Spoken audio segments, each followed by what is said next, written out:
Bonjour à toutes et à tous pour une nouvelle critique sur Enemy, un film de Denis Villeneuve avec à l'affiche Jake Gyllenhaal, Mélanie Laurent et Sarah Gadon. Enemy raconte l'histoire d'un professeur nommé Adam qui a une vie plutôt normale, mais commence à entrer petit à petit en dépression. En tout cas, son collègue le voit, et d'ailleurs c'est son collègue qui va lui proposer de louer un film, parce que lui ne regarde jamais de film, enfin pas souvent. Du coup il va louer un film, un DVD pour la première fois, et dans ce film qu'il va voir, dans une petite scène, il va voir un personnage à l'arrière-plan, mais vraiment à l'arrière-plan on voit pas beaucoup, on n'y prête pas vraiment attention. Il va voir quelqu'un qui lui ressemble beaucoup, mais vraiment beaucoup. C'est une ressemblance physique frappante. À partir de ce moment-là, il va essayer de savoir qui il est, pourquoi il lui ressemble autant, et c'est là que les ennuis commencent. Le film a ses propres codes pour la lumière. La lumière est plutôt jaune pâle. Et par exemple, dans un des premiers plans du film, on peut voir une ville, alors je ne sais plus laquelle, ne me demandez pas. La ville est remplie de brouillard. Et donc on peut voir cette lumière jaune, très sombre.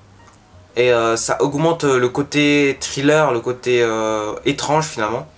Franchement moi j'adore, j'aime bien le concept, j'aime bien l'originalité. J'étais assez surpris de voir ce genre de lumière pendant tout le film.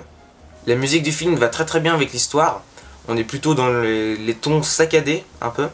Et notamment dans le film, il y a des courtes séquences où on montre des plans mais très rapidement.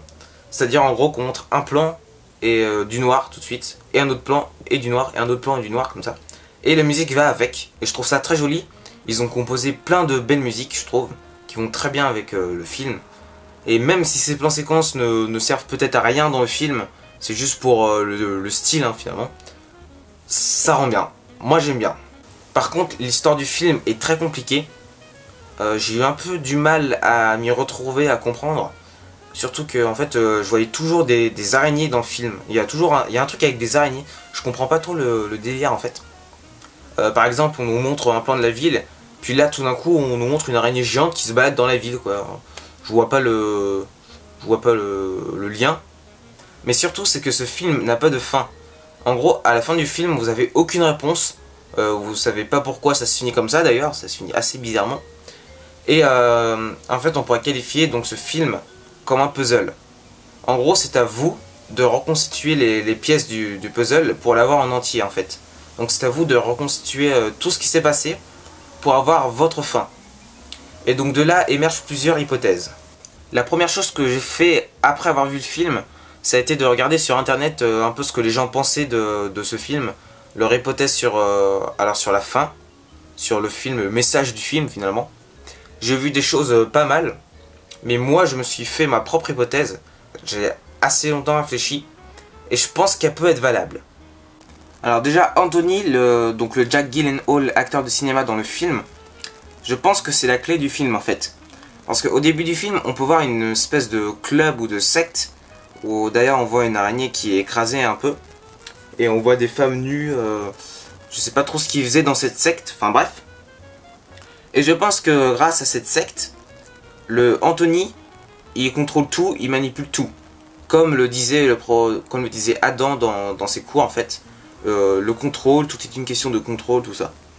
Un peu plus loin dans le film, Adam appelle Anthony pour qu'ils se rencontrent. Et en fait, la femme d'Anthony, j'ai oublié son nom, donc on va l'appeler Sarah comme l'actrice Sarah Gadon. Donc Sarah croit que, en fait, c'est son ancienne femme qui l'appelait. Donc c'est-à-dire déjà que Anthony est infidèle.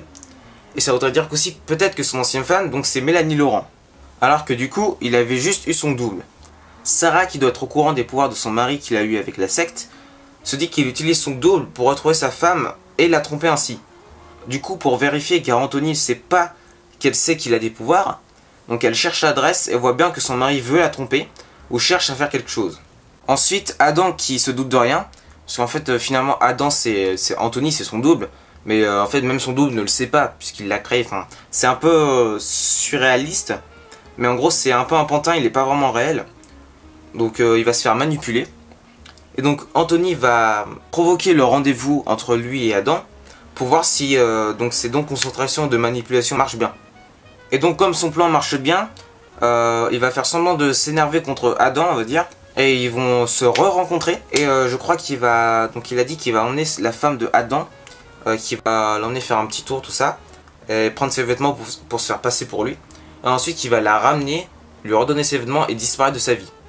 Donc ça paraît un peu bizarre comme plan déjà. Donc je pense que Mélanie Laurent est au courant de la secte et qu'elle a dû partir illégalement. Donc Anthony veut se venger et en gros lui dire non, tu te casses pas comme ça, c'est pas comme ça que ça marche, machin. Donc du coup, il va provoquer l'accident exprès. Donc lui-même va mourir. Et avec Mélanie Laurent, donc ils vont l'entraîner dans sa chute. Et d'ailleurs dans cette scène, on peut voir le pare-brise qui a une forme de toile d'araignée. Il nous montre, alors je vais vous dire ce que c'est qu'après que tous les machins avec les araignées et tout ça. Du coup pendant ce temps, Adam va aller voir Sarah. Et celle-ci va savoir que c'est le double de son mari qu'il contrôle. Donc son mari, qui lui est mort et du coup c'est en gros réincarné dans Adam quoi. Mais Adam est innocent, il ne connaît rien de sa vie avant machin. De la vie d'avant d'Anthony, excusez-moi. Du coup elle se dit oh c'est bon il me trompe pas, il est avec moi, tout va bien. D'où la phrase bien passé ta journée à l'école. Pour dire en gros je t'ai reconnu, c'est toi, tu m'as pas eu quoi.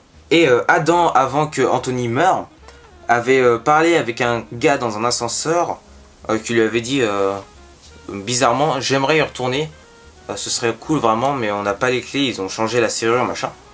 Mais Adam ne sait absolument pas de quoi il parlait en fait. Du coup à la fin, dans une pochette plastique qu'il avait pris vers le début, il va trouver une clé.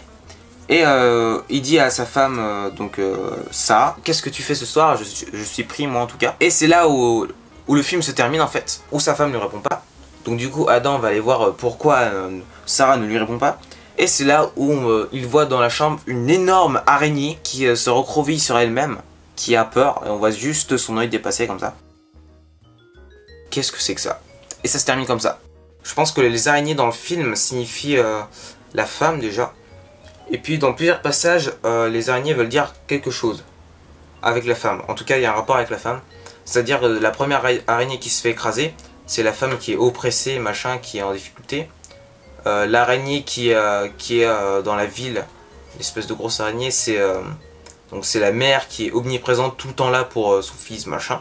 Il y a plein d'araignées comme ça, alors je sais plus trop les passages où il y a des araignées.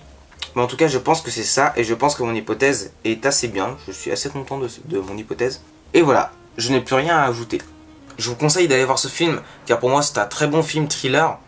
Jake Gyllenhaal joue très très bien son rôle et en fait j'aime bien son visage, j'aime bien sa tête. Je trouve qu'il est assez charismatique. Et en plus ce film a été réalisé par le même réalisateur de Prisoners qui était sorti l'an dernier, donc c'était avec Hugh Jackman et Jake Gyllenhaal. Et c'est un peu le même style on va dire, donc si vous aimez le style de Prisoners, vous aimerez le style de Enemy. Merci d'avoir regardé cette critique, et moi je vous dis à plus tard pour de prochaines vidéos.